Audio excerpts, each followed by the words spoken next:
আয় প্রথমটা প্র্যাকটিস প্রথমটা কিন্তু বাতিল হ্যাঁ আবার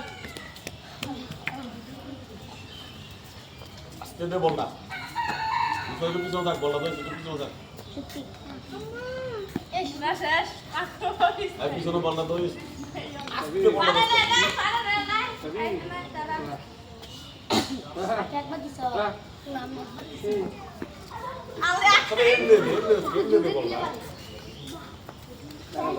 না কতটা প্র্যাকটিস আছে এটা বুঝে না এমনি বলটা বেশ আমি বলবো না পিছনে থাক আবার ইস আগে বলো এবার যা এ দাগের বাইরে এলে তো দাগের বাইরে কথা না দাগের বাইরে এলে আস্তে দে আস্তে দিলে